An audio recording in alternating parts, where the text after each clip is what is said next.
మా latest videos కోసం మా ఈ తెలుగు న్యూస్ ఛానల్ సబ్స్క్రైబ్ చేసి గంట సింబల్ యాక్టివేట్ చేసుకోండి. ఈ రోజే శుక్రవారం అతిపెద్ద పౌర్ణమి, పాల్గొన పౌర్ణమి, హోలీ పౌర్ణమి. ఈరోజు గ్రహణం కూడా ఏర్పడబోతుంది. ఇది చాలా శక్తివంతమైనది. ఈ గ్రహణం మనకు కనిపించదు, కానీ గ్రహణం ఎఫెక్ట్ అనేది మన మీద ఉంటుందని జ్యోతిష్య పండితులు చెప్తూ ఉన్నారు. అయితే ఈరోజు రాత్రి 6 నుండి 12 గంటల మధ్యలో ఉప్పును అక్కడ పెడితే చాలు 7 తరాలకు సరిపడా డబ్బు వస్తుంది. మీ సమస్యలన్నీ కూడా పోతాయి. మీరు పట్టిందల్లా బంగారం అవుతుంది. తరతరాలు కూర్చుని తిన్నా తరగని ఐశ్వర్యం వస్తుంది. చాలా అద్భుతమైన ఫలితాలు వస్తాయి. ఎందుకంటే ఈ పౌర్ణమి చాలా శక్తివంతమైనది. సంవత్సరంలో మొత్తం 12 పౌర్ణములు వస్తాయి. ఆ 12 పౌర్ణములలో ఈ పౌర్ణమి అతీత శక్తులు కలిగిన పౌర్ణమి అని శాస్త్రాలు చెప్తూ ఉన్నాయి. ఈరోజు ఎటువంటి పరిహారాలు చేసినా అద్భుత ఫలితాలు వస్తాయి.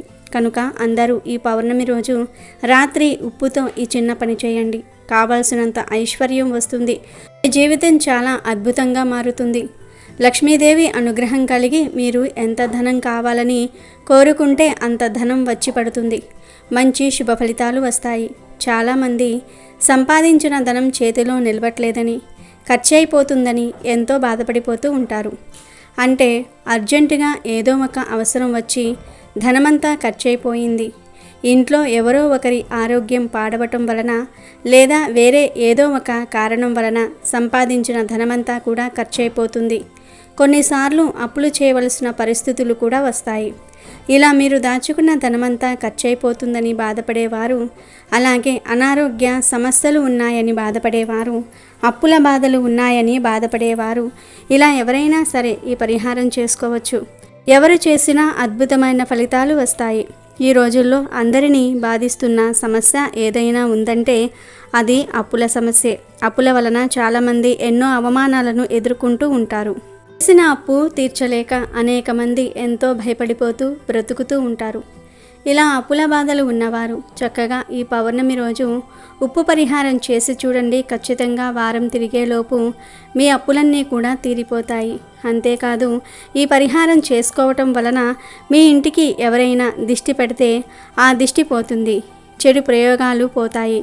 అంతేకాదు ఇంట్లో వారు ఏ పని చేస్తే ఆ పనిలో విజయాన్ని సాధిస్తారు. పేరు ప్రతిష్టలను సంపాదించుకుంటారు. మరి ఇంతకీ ఈ పౌర్ణమి రోజు ఉప్పుతో ఏం చేయాలి అనే విషయాన్ని ఇప్పుడు మనం ఈ వీడియోలో వివరంగా తెలుసుకుందాము. ఫస్ట్ అయితే కామెంట్ బాక్స్లో శ్రీమాత్రే నమః అని కామెంట్ చేయండి. అలాగే మా ఛానల్ని సబ్స్క్రైబ్ చేసుకొని మాకు సపోర్ట్ చేయండి. ఈ పౌర్ణమి చాలా శక్తివంతమైనది. ఎందుకంటే ఇది గ్రహణంతో కలిసి వస్తుంది. ఈరోజు ఉప్పుతో పరిహారం చేస్తే చాలా మంచి ఫలితాలు కలుగుతాయి అని శాస్త్రాలు కూడా చెప్తూ ఉన్నాయి. ఉప్పు లక్ష్మీదేవి రూపం. ఉప్పు సముద్రం నుండి పుడుతుంది. సముద్రం లక్ష్మీదేవి పుట్టినిల్లు కావున ఉప్పుతో పరిహారాలు చేస్తే లక్ష్మీదేవి అనుగ్రహం కలిగి ధన సమస్యలు పోతాయి. తరతరాలకు తరగని ఆస్తులు వస్తాయి. అప్పులు తీరిపోతాయి. కావున తప్పనిసరిగా అందరూ కూడా ఈ పరిహారాన్ని చేయండి. ఇది చాలా చిన్న పరిహారం, కానీ ఫలితాలు మాత్రం చాలా అద్భుతంగా వస్తాయి. ఈ పరిహారాన్ని ఈరోజు రాత్రి సమయంలో అంటే 6 నుండి 12 గంటల మధ్యలోనే చేసుకోవాలి. అలా చేసుకోవటం వలన అద్భుతమైన శుభ ఫలితాలు వస్తాయి. ఎప్పుడైనా సరే పరిహారాలకు మన ఇంట్లో ఉన్న ఉప్పును వాడకుండా కొత్తగా ఉప్పు ప్యాకెట్ను కొని తెచ్చుకొని ఆ ఉప్పుతో పరిహారం చేస్తే 100కు 100% ఫలితాలు వస్తాయి. కనుక ఈరోజు పగటిపూట ఒక కొత్త ఉప్పు ప్యాకెట్ను కొని తెచ్చుకొని రాత్రికి ఈ ప్యాకెట్లోని ఉప్పుతో ఈ పరిహారం చేయండి. అంతేకాదు పౌర్ణమి రోజు ఉప్పును కొని ఇంటికి తెచ్చుకోవటం వలన దరిద్రాలు పోతాయి. లక్ష్మీదేవి అనుగ్రహం లభిస్తుంది. కనుక ఈరోజు మీరు పరిహారాలు చేసినా చేయకపోయినా ఒక ఉప్పు ప్యాకెట్టు అంటే గల్లులుప్పు ప్యాకెట్టు కొని తెచ్చుకోవచ్చు. అసలు పరిహారం ఎలా చేయాలంటే ఏమీ లేదు. ఈరోజు చీకటి పడిన తర్వాత రాత్రి సమయంలో చక్కగా ఒక మట్టి పాత్రను కానీ స్టీల్ పాత్రను కానీ రాగి పాత్రను కానీ తీసుకొని ఆ పాత్రలో నిండుగా గల్లులుప్పు వేయండి. ఎందుకంటే గల్లులుప్పుకు మన కష్టాలను తొలగించే శక్తి ఉంటుంది. ధన సమస్యలను, అప్పుల బాధలను, చెడు శక్తులను తొలగించే పవర్ ఉంటుంది ఉప్పుకి. కనుక ముందు ఏదో ఒక బౌల్ తీసుకొని ఆ బౌల్లో ఉప్పు వేయండి. ఆ బౌల్ నిండుగా ఉప్పును పోయండి. ఆ తర్వాత ఈ ఉప్పు మీద 7 లవంగాలను పెట్టండి. లవంగాలే ఎందుకు పెట్టాలంటే లవంగాలకు మన సమస్యలను తొలగించే శక్తి ఉంది. పాజిటివ్ ఎనర్జీని అట్రాక్ట్ చేసే శక్తి మనశ్శాంతిని కలిగించే శక్తి లవంగాలకు ఉంది. లవంగాలతో ఎలాంటి పరిహారాలు చేసినా ఫలితాలు వస్తాయని పరిహార శాస్త్రం చెప్తుంది. కనుక 7 లవంగాలను ఉప్పు మీద పెట్టండి. తర్వాత ఒక నిమ్మకాయను తీసుకొని ఆ నిమ్మకాయను అడ్డంగా 2 ముక్కలుగా కట్ చేయండి. తర్వాత ఈ 2 నిమ్మకాయ ముక్కలను ఉప్పు మీద పెట్టండి. ఈ నిమ్మకాయ ముక్కల మీద కొంచెం పసుపును కొంచెం కుంకుమను చల్లండి. నిమ్మకాయ గురించి ప్రత్యేకంగా చెప్పవలసిన అవసరం లేదు. నిమ్మకాయకు మన దశను మార్చేసే శక్తి ఉంది. చెడుని తిప్పికొట్టే పవర్ నిమ్మకాయకు ఉంది కనుక నిమ్మకాయను ఉప్పు మీద పెట్టి చిటికెడు పసుపు కుంకుమ చల్లండి. ఇలా ఉప్పు, లవంగాలు, నిమ్మకాయ, పసుపు, కుంకుమ ఇవన్నీ వేసిన తర్వాత ఈ ఉప్పు బౌల్ను తీసుకుని వెళ్ళి మీ ఇంట్లో వంటగదిలో ఒక మూలన లేదా హాల్లో ఒక మూలన కానీ లేదా బెడ్రూమ్లో ఒక మూలన కానీ పెట్టుకోండి. ఈ 3 రూమ్స్లో తప్ప వేరే రూమ్లో పెట్టకూడదు. ఇలా వంటగదిలో కానీ హాల్లో కానీ బెడ్రూమ్లో కానీ ఒక మూలన పెట్టండి. అంటే అడ్డం లేకుండా ఒక పక్కగా పెట్టుకోండి. అలా పెట్టిన తర్వాత ఇష్టదైవాన్ని మీ మనసులో తలుచుకొని మీ కోరికను ఒక్కసారి చెప్పుకోండి. దేవుడా, నాకు ధన సమస్యలు ఉన్నాయి, అప్పులు ఉన్నాయి లేదా సమస్యలు ఉన్నాయి. ఈ సమస్యలు తీరి మేము ఆనందంగా జీవించాలి. మా జీవితం అద్భుతంగా మారేలాగా చూడు దేవుడా అని వివరంగా సంకల్పాన్ని చెప్పుకోండి. ఆ తర్వాత ఆ ఉప్పు బౌల్ను అక్కడ అలా వదిలేసి మీరు మీ పనులు చూసుకోండి. ఇలా ఈ చిన్న పరిహారం చేయటం వలన 4 వైపుల నుండి ధనం దూసుకు వస్తుంది. తరతరాలకు తరగని ఐశ్వర్యం వస్తుంది. అంటే కోట్లు వచ్చి పడిపోతాయని కాదు, మీ తరతరాల వరకు ధన సమస్యలు లేకుండా ఆనందంగా ఉండగలుగుతారని అర్థం. అంతేకాదు ఈ పరిహారం వలన అప్పులు తీరిపోతాయి, ధన సమస్యలు పోతాయి, ధన సంపాదన విపరీతంగా పెరుగుతుంది. ఇలా పెట్టిన ఉప్పును 24 గంటల తర్వాత అంటే మళ్ళీ మరునాడు రాత్రి తీసి వేయాలి. అంటే ఆ ఉప్పు రంగు మారే వరకు ఉంచనవసరం లేదు. మరునాడు రాత్రి ఈ ఉప్పు బౌల్ను తీసేసి దానిలోని ఉప్పును, లవంగాలను, నిమ్మకాయను, పసుపు, కుంకుమలను జాగ్రత్తగా ఇంట్లో ఒలక్కుండా బయటకు తీసుకుని వెళ్ళి మీ పెరట్లో లేదా మీ ఇంటి బయట చిన్న గొయ్యి తీసి పాతి పెట్టండి. పెరడు మాకు లేదు అనుకునేవారు మొక్కలు పెంచే కుండీల్లో అయినా సరే వీటిని పాతి పెట్టవచ్చు. అలా పాతటం వలన మొక్కలకు ఏమీ అవ్వదు. లేదు మా ఇంటి దగ్గర పెరడు లేదు, మొక్కల కుండీలు కూడా లేవు అనుకునేవారు ఇక చేసేదేమీ లేదు. వీటన్నిటినీ ఒక క్యారీ బ్యాగ్లో వేసి తీసుకుని వెళ్ళి 2-3 రోడ్లు కలిసే చోట పడవేయండి. ఈ చిన్న పరిహారం చేయటం వలన అప్పులు తీరిపోతాయి, ధన సమస్యలు పోతాయి, ధనమే మిమ్మల్ని వెతుక్కుంటూ వస్తుంది. మీ జీవితం అద్భుతంగా మారుతుంది. తరతరాలకు తరగని ఐశ్వర్యం వస్తుంది. ఎందుకంటే ఉప్పుకు అంతటి శక్తి ఉంది. అందరి ఇళ్లల్లో ఉప్పు ఉంటుంది. ఉప్పు ఎక్కువైతే ముప్పు అంటూ ఉంటారు. ఉప్పుతో దిష్టి తీస్తే దుష్ట శక్తులు పోతాయి. ఉప్పును వేరే వారికి డైరెక్ట్గా చేతికి ఇవ్వకూడదు, కింద పెట్టి తీసుకోమని చెప్పాలి. ఉప్పు చేతికి అందిస్తే గొడవలు జరుగుతాయని జ్యోతిష్యులు చెప్తూ ఉన్నారు. ఉప్పు సరిపడా తినకపోతే ఆరోగ్యం చెడిపోతుంది. సరిపడా ఉప్పు తినని వారికి తెలివితేటలు పెరగవంటారు డాక్టర్లు. మనకు వంటకు ఉప్పు కావాలి, ఆరోగ్యానికి ఉప్పు కావాలి. ఉప్పు పొరపాటున నేల మీద ఒలికితే అది అశుభ సూచకం అన్న నమ్మకం చాలామందిలో ఉంది. ఉప్పు ఒలికితే ఏదో చెడు జరుగుతుందని చెప్పటమే కాదు, కొంతమంది ఒలికిన ఉప్పును ఎత్తి ఎడమ భుజం మీదుగా వెనక్కి విసిరివేయాలని, దానివల్ల కీడు తొలగిపోతుందని చెప్తూ ఉంటారు. ఉప్పు సాక్షాత్తు లక్ష్మీదేవి స్వరూపం. ఉప్పు అంటే లక్ష్మీదేవికి చాలా ఇష్టం. పురాణాల ప్రకారం అమృతం కోసం చేసిన సాగర మదనం సమయంలో సముద్ర గర్భం నుంచి లక్ష్మీదేవి ఉద్భవిస్తుంది. అదే సముద్ర గర్భం నుంచి ఉప్పు కూడా తయారవుతుంది. అందుకే ఉప్పును లక్ష్మీ స్వరూపంగా భావిస్తారు. ఉప్పు వల్ల చాలా ప్రయోజనాలు ఉన్నాయి. భూమి మీద జంతువులన్నిటి మనుగడకు కావలసిన పదార్థం. ఇది షడ్రుచులలో ఒకటి. ఉప్పు ఆహార పదార్థాలకు రుచిని ఇస్తుంది. ముఖ్యంగా మన భారతీయ వంటకాలలో ఉప్పుది ఒక ప్రధాన పాత్ర. ఆహారాన్ని భద్రపరచడానికి కూడా ఉప్పును వాడుతూ ఉంటారు. ఉదాహరణకు ఆవకాయ మొదలగు పచ్చళ్లను, చేపలను ఎక్కువ కాలం నిల్వ ఉంచడానికి ఉప్పును వాడుతూ ఉంటారు. అంతేకాదు పరిహారాలకు కూడా ఉప్పును విరివిరిగా వాడుతూ ఉంటారు. ఎందుకంటే ఉప్పుకు చెడును తొలగించి మంచిని ఎక్స్ట్రాక్ట్ చేసే శక్తి ఉంది. ఉప్పుతో మన సమస్యలను తొలగించుకోవచ్చు. పూర్వకాలంలో మన పూర్వీకులు ఉప్పుతో ఎక్కువగా పరిహారాలు చేసేవారు. ఉప్పు దిష్టి కోసం ఉపయోగిస్తూ ఉంటారు. అలానే కాకుండా పరిహారం కోసం కూడా వాడుతూ ఉంటారు. కొన్ని విధి విధానాల కోసం కూడా రాళ్ల ఉప్పును వాడుతూ ఉంటారు. ప్రత్యేకంగా ఈ పౌర్ణమి రోజు ఉప్పుతో ఈ చిన్న పరిహారం చేసుకుంటే నరదృష్టితో పాటు అనేక రకాల ఇబ్బందులన్నీ కూడా పోతాయి. మన ఇంటి మీద ఉండే నరదృష్టి పోతుంది. నరదృష్టి చాలామందిని పట్టి పీడిస్తూ ఉంటుంది. చాలా వరకు నరదృష్టి వలనే ఇబ్బంది కలుగుతూ ఉంటుంది.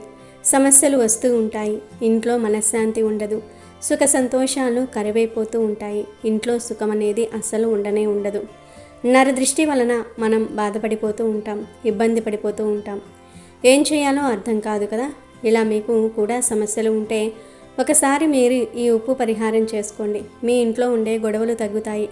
ఇల్లు అనుకూలిస్తుంది. మన ఇంట్లోకి లక్ష్మీదేవి ఎందుకు ప్రవేశించదు అంటే గనుక చెడు ఉన్నప్పుడు లక్ష్మీదేవి మన ఇంట్లోకి ప్రవేశించదు.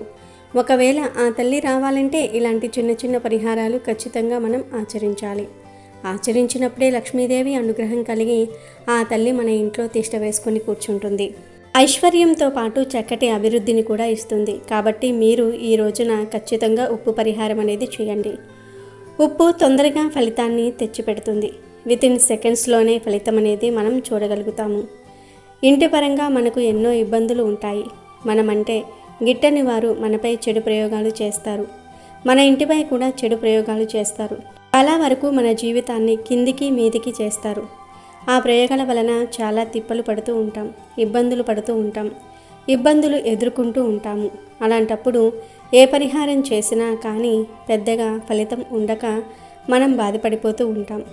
ఇలాంటి వాళ్ళు ఒక్కసారి ఉప్పుతో ఈ పరిహారం చేస్తే ఆ చెడు ప్రయోగాలన్నీ కూడా తిప్పి కొడుతుంది. అలాగే కాకుండా ఇంటి పరంగా మంచివారు చెడ్డవారు ఇంటికి వచ్చినప్పుడు కూడా మన ఇంట్లోకి చెడు అనేది ప్రవేశిస్తుంది. నెగిటివ్ అనేది వస్తుంది. నెగిటివ్ వల్ల కూడా మనం ఇబ్బంది పడిపోతూ ఉంటాం. మన ద్వారా కూడా మన ఇంట్లోకి చెడు ప్రవేశిస్తుంది. మన ఇంట్లో తెలియకుండా ప్రతికూల శక్తులు అనేవి ఏర్పడుతూ ఉంటాయి. అలా ప్రతికూల శక్తులు ఉంటే మాత్రం మీ ఇంట్లో కొన్ని సంఘటనలు జరుగుతాయి. అవేమిటి అంటే కనుక మీ ఇంట్లో తరచుగా గొడవలు జరుగుతూ ఉంటాయి. అసలు ఇంట్లో ఒకరంటే ఒకరికి గౌరవాలు ఉండనే ఉండవు. చిన్న పెద్ద తేడా లేకుండా చాలా గొడవలు జరుగుతూ ఉంటాయి. చాలా ఇబ్బందులు కలగటము, మనశ్శాంతి లేకపోవటము, సుఖ సంతోషాలు లేకపోవటము, ఇల్లు అనుకూలించకపోవటము, ఇంటి వాతావరణం బాగోలేకపోవటం, అనారోగ్య సమస్యలు రావటం, ఆర్థికంగా కూడా ఏం బాగుండకపోవటము, ఇవన్నీ కూడా ఇంట్లో ప్రతికూల శక్తులు ఉంటే జరుగుతూ ఉంటాయి. ఇంట్లో ప్రతికూల శక్తులు ఉంటే మన సంపాదన హరించుకుపోతుంది. చాలా వరకు కూడా భార్యాభర్తల పరంగా విభేదాలు వస్తాయి. చాలా ఇబ్బందులు అనేవి కలుగుతూ ఉంటాయి. అలా ప్రతికూల శక్తులు ఉన్నాయి అంటే కనుక ఖచ్చితంగా మీ ఇంట్లో ఏ విధంగా జరుగుతుంది. భార్యడు పొద్దున దాకా పడుకోవటం అంటే ఏ పని చేయకుండా సోమరిగా ఉండిపోవటం, పని చేయాలంటే ఇంట్రెస్ట్ లేకపోవటము, బద్ధకంగా అనిపించటము, ఇవన్నీ ప్రతికూల శక్తుల ప్రభావం వలన జరుగుతుంది. కాబట్టి అలా ప్రతికూల శక్తుల నుంచి మీరు బయటపడాలి, ఇల్లు అనుకూలించేలాగా చేసుకోవాలి అనుకుంటే తప్పక ఈ ఉప్పు పరిహారం చేయండి. ఈ ఉప్పు పరిహారంతో నరదృష్టి, నరఘోష, జనఘోష, చెడు దిష్టి ఇదంతా కూడా పోతుంది. ఎందుకంటే ఉప్పు అద్భుతమైన ఫలితాలను తెచ్చిపెట్టి మన జీవితాన్ని మారుస్తుంది, మన సుడి తిరిగేలాగా చేస్తుంది. కాబట్టి ఇంత శక్తివంతమైన ఉప్పుతో మీరు కూడా ఈ పౌర్ణమి రోజున ఈ చిన్న పరిహారాన్ని చేయండి. అద్భుత ఫలితాలను పొంది ఆనందంగా జీవించండి. అమావాస్య మరియు పౌర్ణమి ఇద్దరూ అక్కా చెల్లెళ్ళ ఈ కథను వింటే చాలు మీ దశ తిరిగిపోతుంది. మీకు ఉండే కష్టాలన్నీ పోతాయి, మీ దశ తిరిగిపోతుంది. పేదరికం మీ దరి చేరదు, మీ జీవితం అద్భుతంగా మారిపోతుంది. ఈ కథను వినటం వలన శివయ్య అనుగ్రహం కలుగుతుంది, సకల ఐశ్వర్యాలు సిద్ధిస్తాయి, పట్టిందల్లా బంగారం అవుతుంది, రాజయోగం పడుతుంది. మీరు ఎప్పటి నుండో అనుభవిస్తున్న కష్టాలు మొత్తం పోతాయి. ఎంతో అదృష్టం ఉంటే తప్ప ఈ వీడియోను చూడలేరు. ఒక రాజ్యంలో ఒక రాజు ఒక రాణి ఉండేవారు. ఆయనకు ఇద్దరు కుమార్తెలు, ఇద్దరు కుమారులు ఉన్నారు. ఒక కుమార్తె పేరు అమావాస్య, మరొక కుమార్తె పేరు పౌర్ణమి.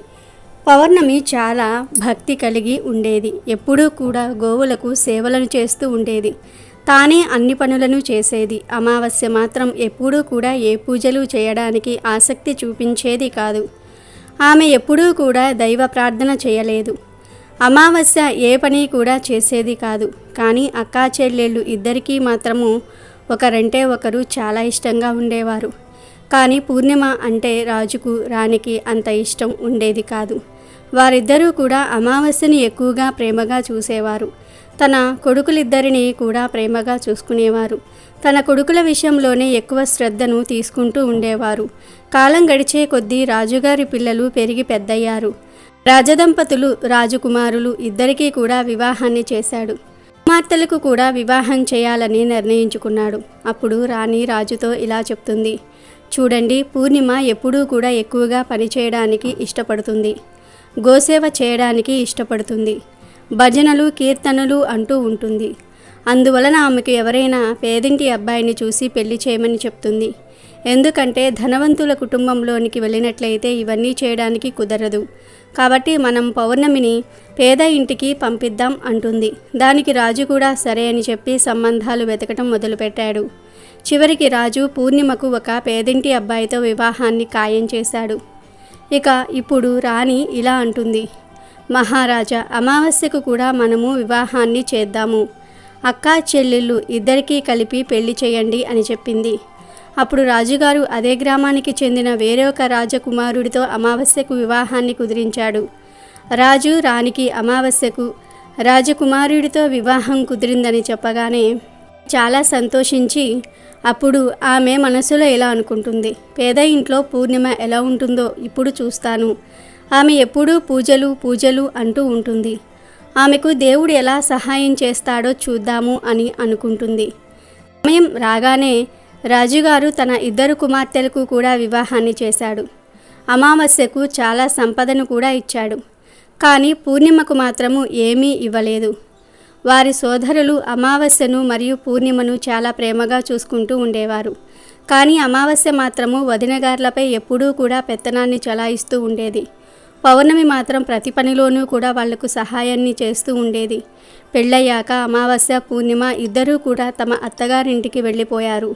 ఒకసారి అమావాస్య తమ ఇంట్లో శివ పూజను ఏర్పాటు చేసుకుంది. ఆ పూజకు ఊర్లో అందరినీ పిలిచింది. కానీ తన సోదరి పౌర్ణమిని మాత్రం పిలవలేదు. పౌర్ణమి తన ఇంటి గుమ్మం దగ్గరే కూర్చుని ఉంది. అప్పుడు కొందరు ఆడవాళ్లు పౌర్ణమితో, మీ చెల్లెలు ఇంట్లో ఈరోజు ఈశ్వర పూజ జరుగుతోంది, నువ్వు రావా అని అడిగారు. ఇప్పుడు పౌర్ణమి ఇలా చెప్తుంది, మా చెల్లి నన్ను పిలవలేదు, నేను ఎలా వెళ్ళను అని అంటుంది. అప్పుడు ఆ మహిళలు, దైవ పూజ జరుగుతున్నప్పుడు ఎవరూ పిలవాలని ఏమీ లేదు, ఎవరైనా సరే వెళ్ళవచ్చు, అందువలన నువ్వు కూడా మాతో రమ్మని పిలిచారు. దాంతో పౌర్ణమి ఆ పూజకు వెళ్ళింది. అమావాస్య పౌర్ణమిని చూసి, నేను నిన్ను పిలవలేదు కదా, నా ఇంటికి ఎందుకు వచ్చావు అని కోపంగా అడుగుతుంది. వస్తే వచ్చావు కానీ నిశ్శబ్దంగా ఒక చోట కూర్చుని ఉండు, అటూ ఇటూ తిరగకు అని చెప్పింది. పౌర్ణమి పేదరికం గురించి ఎగతాళి చేసింది. పూర్ణిమ కళ్ళల్లో నుండి నీళ్లు ప్రవహించాయి. ఆమె శివుణ్ణి ప్రార్థించటం ప్రారంభించింది.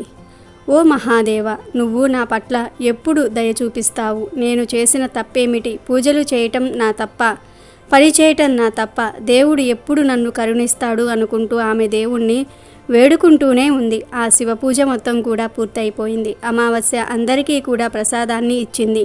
కానీ పౌర్ణమికి మాత్రం ఏమీ ఇవ్వలేదు. దాంతో పౌర్ణమి అక్కడి నుండి తిరిగి వచ్చేసింది.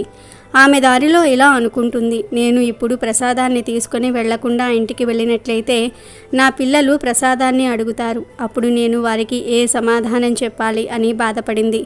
తర్వాత ఆమె అన్నా వదినల దగ్గరకు వెళ్ళాలి అని అనుకుంది. ఇంటికి వెళ్ళి తన భర్తలో పిల్లలతో అన్నగారి ఇంటికి వెళ్ళి వస్తాను అని చెప్పి అన్నగారింటికి బయలుదేరింది.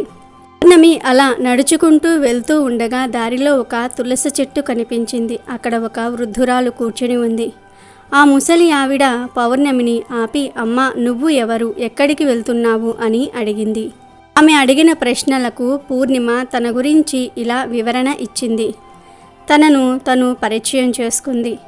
అప్పుడు ఆ ముసలి తల్లి ఇలా అంటుంది, అమ్మా చూడు, ఈ తులసి మొక్క ఎండిపోతుంది, అందులో కొద్దిగా నీటిని పొయ్యమని చెప్పి ఇక్కడ ప్రదేశాన్ని అంతా కూడా శుభ్రం చేయమని చెప్పింది. తనకు స్నానానికి నీళ్లు కూడా తోడమని చెప్పింది.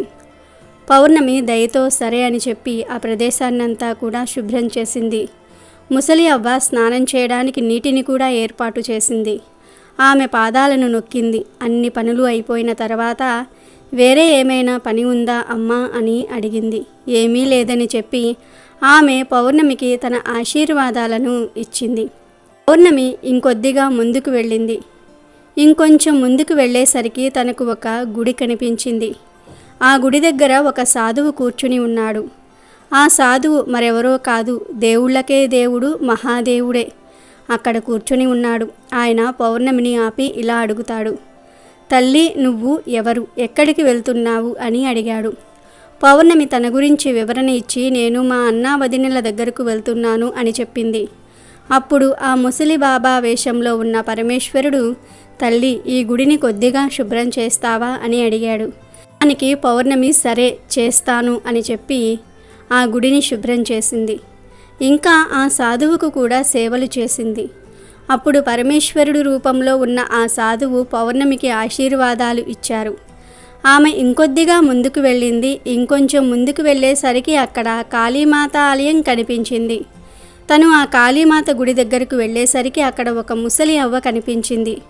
ఆమె పౌర్ణమిని పిలిచి, చూడమ్మా, ప్రతి ఒక్కరూ కూడా గుడికి వస్తున్నారు, వెళ్ళిపోతూ ఉన్నారు, కానీ ఎవ్వరూ ఈ గుడిని శుభ్రం చేయటం లేదు.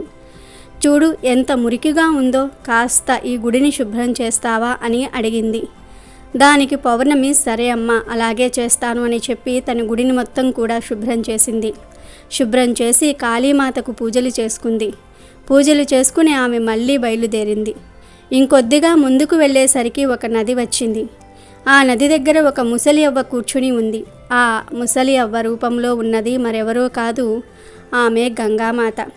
గంగామాత పౌర్ణమితో ఇలా చెప్తోంది, చూడు తల్లి, ప్రతి ఒక్కరూ కూడా ఈ నదిలోనికి దిగి స్నానం చేస్తున్నారు, వెళ్ళిపోతూ ఉన్నారు. ఇక్కడ అంతా కూడా చాలా మురికిగా ఉంది. పైన ప్రదేశం అంతా కూడా చాలా మురికిగా చేశారు. చెత్తంతా పేరుకుపోయింది. ఇదంతా శుభ్రం చేస్తావా అని అడిగింది. దానికి పౌర్ణమి అలాగే చేస్తాను అని చెప్పి ఆ ప్రదేశాన్నంతా కూడా శుభ్రం చేసింది. శుభ్రం చేసిన తర్వాత అక్కడే ఉన్న నావలో కూర్చుని తను ఆ నావ దాటి అవతల వద్దకు వెళ్ళి తన అన్న ఇంటికి వెళ్ళింది. అన్నా వదినగార్ల ఇంటికి వెళ్ళేసరికి పౌర్ణమి రాకకు వారు చాలా సంతోషపడ్డారు. ఆ రోజంతా కూడా వారు పౌర్ణమితో మంచిగా కబుర్లు చెప్పుకుంటూ ఉన్నారు. రాత్రి అయింది.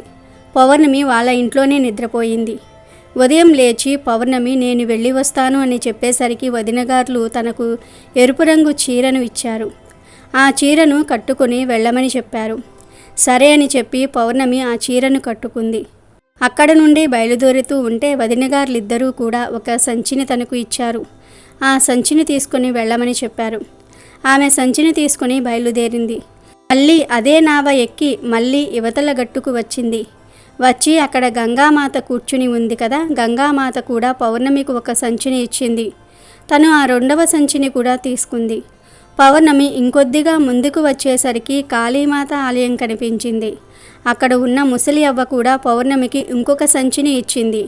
ఆ సంచిని కూడా తీసుకొని పౌర్ణమి ఇంకా ముందుకు బయలుదేరింది. ఇంకా కొంచెం ముందుకు వెళ్ళేసరికి తులసీమాత వచ్చింది. అక్కడ కూడా పౌర్ణమికి తులసీమాత దగ్గర ఉన్న ముసలి అవ్వ ఇంకొక సంచిని ఇచ్చింది. అన్నిటినీ తీసుకొని పౌర్ణమి తన ఇంటికి చేరుకుంది. ఇంటికి చేరుకున్న తర్వాత తను అన్నా వదినలు ఇచ్చిన సంచిని ముందుగా విప్పింది. దానిలో మిఠాయిలు ఉన్నాయి, ఇంకా కొత్త బట్టలు ఉన్నాయి. వాటిని తీసి మిఠాయిలను తన పిల్లలకు ఇచ్చింది. కొత్త బట్టలను తన పిల్లలకు ఇచ్చింది. తర్వాత గంగామాత ఇచ్చిన సంచిని తెరిచింది. ఆ సంచి నిండా కూడా బంగారంతో నిండి ఉంది. అది చూసి పౌర్ణమి చాలా ఆశ్చర్యపోయింది. తర్వాత ఆమె కాళీమాత దగ్గర ఉన్న అవ్వ ఇచ్చిన సంచిని తెరిచేసరికి అది కూడా ధనధాన్యాలతో నిండి ఉంది. తర్వాత పరమేశ్వరుడు ఇచ్చిన సంచిని, తులసిమాత ఇచ్చిన సంచిని తీసేసరికి వాటన్నిటి నిండా కూడా ధనధాన్యాలు ఉన్నాయి. పౌర్ణమి చాలా సంతోషపడింది. తన పేదరికం పోయిందని ఎంతో ఆనందించింది. ఇప్పుడు తన ఇంట్లో ఎటువంటి లోటు కూడా లేదు. తను చాలా సంతోషంగా జీవిస్తోంది. కొన్ని రోజులు గడిచిన తర్వాత పౌర్ణమి ఇంట్లో శివపూజను ఏర్పాటు చేసుకోవాలి అని అనుకుంది. అనుకున్నదే తడవుగా తను శివపూజను ఏర్పాటు చేసుకుంది. ఏర్పాటు చేసుకుని అమావాస్యను కూడా తన ఇంటికి పిలిచింది.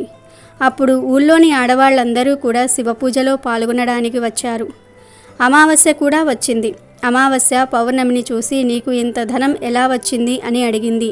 అప్పుడు పౌర్ణమి, నేను మీ ఇంటికి వచ్చినప్పుడు నువ్వు ప్రసాదాన్ని ఇవ్వలేదు. నేను అదే బెంగలో అన్నా వదినల దగ్గరకు వెళ్దామని బయలుదేరాను అని జరిగిన విషయాన్నంతా కూడా అమావాస్యకు చెప్పింది. అప్పుడు అమావాస్య పౌర్ణమితో, నువ్వు నాకు కూడా ప్రసాదాన్ని ఇవ్వకు, నేను కూడా అలానే వెళతాను అని చెప్పింది. కానీ పౌర్ణమి మాత్రం నేను ప్రసాదాన్ని ఎందుకు ఇవ్వకుండా ఉంటాను? ప్రసాదము అందరికీ పంచాలి, అందువలన నేను ప్రసాదాన్ని అందరికీ పెడతాను అని చెప్పింది. కానీ అమావాస్య వినకుండా ఆ ప్రసాదాన్ని తీసుకోకుండానే తను బయలుదేరింది. అమావాస్య బయలుదేరిన తర్వాత తనకు మొదటిగా తులసి చెట్టు వద్ద ఉన్న ముసలి అవ్వ కనిపించింది. ఆ అవ్వ అమావాస్యతో ఇలా అంటుంది, అమ్మాయి, తులసి చెట్టుకు చాలా రోజుల నుండి నీళ్లు లేవు. ఆ ప్రదేశమంతా కూడా చాలా మురికిగా ఉంది, నువ్వు శుభ్రం చేస్తావా అని అడిగింది. దానికి అమావాస్య, ఓ అవ్వ, ఏం మాట్లాడుతున్నావు? నన్ను చూసావా నువ్వు? నేను ఈ పనులన్నీ చేసినట్లయితే నా బట్టలన్నీ కూడా మురికి అయిపోతాయి, అందువలన నేను అవేమీ చెయ్యను అని చెప్పి తను అక్కడి నుండి ముందుకు వెళ్ళిపోయింది. ముందుకు వెళ్ళేసరికి తనకు పరమేశ్వరుడు కనిపించాడు. సాధువు రూపంలో ఉన్న పరమేశ్వరుడు గుడిని శుభ్రం చేయమని అడిగితే అదే సమాధాన్ని చెప్పింది అమావాస్య. తను కాళీమాతకు, గంగామాతకు, అందరికీ కూడా అదే సమాధాన్ని చెప్పి తన నావను దాటి తన అన్నా వదినెల ఇంటికి వెళ్ళింది. అమావాస్య రావటంతో వదినలు ఇది ఎందుకు వచ్చింది మన ఇంటికి అని అనుకుంటున్నారు. సరే అని చెప్పి అమావాస్య ఆ రోజుకు అక్కడే ఉంది. మరుసటి రోజు ఉదయాన్నే నేను బయలుదేరుతున్నాను అని చెప్పేసరికి అన్నా వదినలు సరే వెళ్ళి రమ్మని అంటారు. అప్పుడు అమావాస్య, అదేంటి నన్ను వెళ్ళిపోమంటున్నారా? పౌర్ణమి వచ్చినప్పుడు పౌర్ణమికి మీరు సంచిని ఇచ్చి పంపించారు, మరి నాకు ఏమీ ఇవ్వరా అని అడిగింది. అలా అడిగేసరికి వదినలు, అమ్మా, సంచి నీ ఇంటికి పంపిస్తాము, నువ్వు వెళ్ళిపో అని అంటారు. అమావాస్య మళ్ళీ నదిని దాటి గంగామాత దగ్గరకు వచ్చింది. గంగామాతను కూడా నేను వెళ్తున్నాను అని చెప్పింది. ఆమె కూడా సరే వెళ్ళు అని అనేసరికి నాకు సంచిని ఇవ్వరా అని అడిగింది. నీ ఇంటికి వస్తుంది, వెళ్ళిపోమ్మని చెప్పింది అవ్వ. కాళీమాత, పరమేశ్వరుడు, తులసీమాత కూడా సంచి నీ ఇంటికి వస్తుంది, వెళ్ళిపో అని చెప్తారు. అమావాస్య ఇంటికి చేరుకునేసరికి తన ప్రాంగణంలో 5 సంచులు ఉన్నాయి. అమావాస్య ఆ 5 సంచులు తెరచి చూసేసరికి మట్టితోనూ రాళ్లతోనూ పాములు తేళ్లతోనూ నిండి ఉన్నాయి. అవి బయటికి వచ్చి తన ఆస్తిని తినేశాయి. అమావాస్యకు బుద్ధి వచ్చింది. అప్పుడు తను దేవుడా, భగవంతుడా, నన్ను కాపాడమంటూ వేడుకుంటూ ఉంది. అప్పుడే పౌర్ణమి అక్కడకు వచ్చింది. అప్పుడు అమావాస్య పౌర్ణమితో, నీకు సమస్తమైన సుఖాలు లభించాయి, కానీ నాకు ఏమీ లభించలేదు, ఎందుకు అని అడిగింది. దానికి పౌర్ణమి, నేను అందరితో చాలా మంచిగా ప్రవర్తించాను, ఇంకా అన్నా వదినలకు నేను ఎప్పుడూ కూడా సహాయాన్ని చేస్తూనే ఉన్నా, నువ్వు వదినలకు ఎప్పుడూ ఎటువంటి సహాయాన్ని చేయలేదు, నీకు వదినలు ఎందుకు సహాయం చేస్తారు అని అడిగింది. పైగా నువ్వు దారిలో కనబడిన అవ్వలకు, సాధువుకు ఎవ్వరికీ కూడా విలువను ఇవ్వలేదు, వారు చెప్పిన ఏ మాటను కూడా నువ్వు వినలేదు, అందువలనే భగవంతుడు నీకు ఏమీ ఇవ్వలేదు అని అంటుంది. అప్పుడు అమావాస్య పౌర్ణమిని క్షమించమని అడిగింది. ఇదంతా కూడా తెలిసి తెలియకుండానే జరిగిపోయింది అని చెప్పింది. నేను కూడా భగవంతుణ్ణి ప్రార్థించి వీటన్నిటినీ పొందుతాను అని చెప్పింది. అప్పుడు పూర్ణిమ ఇలా అంటుంది, చెల్లి, నువ్వు ఎప్పుడూ కూడా ఈ 3 సూత్రాలను గుర్తుపెట్టుకో. ఈ సూత్రము అందరిపైన కూడా దయ కలిగి ఉండాలి. ప్రతిరోజు కూడా 108 సార్లు ఓం నమఃశివాయ అనే మంత్రాన్ని జపిస్తూనే ఉండు. 3వ సూత్రంగా ఎప్పుడూ ఎవరినీ కూడా బాధ పెట్టకూడదు, మంచి కర్మలనే చేస్తూ ఉండాలి. ఈ 3 సూత్రాలను ఎప్పుడూ కూడా పాటిస్తూ ఉండాలి. వాటిని ఎప్పుడూ కూడా మనసులో ఉంచుకోవాలి. నేను మంచి మనస్సుతో భగవంతుణ్ణి ప్రార్థించాను, అందరికీ కూడా సహాయాన్ని చేశాను, అందరి పనులను చేశాను, అందువలనే నాకు అన్నీ లభించాయి. నీ దగ్గర ఏమున్నాయో అవన్నీ కూడా పోగొట్టుకున్నావు అని అంది. అప్పుడు అమావాస్య బుద్ధి తెచ్చుకొని ఇంటికి వెళ్ళింది. అప్పటి నుండి ఇంట్లో పూజలు చేయటం ప్రారంభించింది. రోజు పరమేశ్వరుని క్షమాపణ అడగటం మొదలుపెట్టింది. కాబట్టి ఎప్పుడూ కూడా మంచి కర్మలను చేయాలి అనే విషయాన్ని ఈ కథ ద్వారా గ్రహించాలి. వీడియో నచ్చితే లైక్ చేయండి, షేర్ చేయండి, బట్ సబ్స్క్రైబ్ చేసుకోవడం మర్చిపోవద్దు.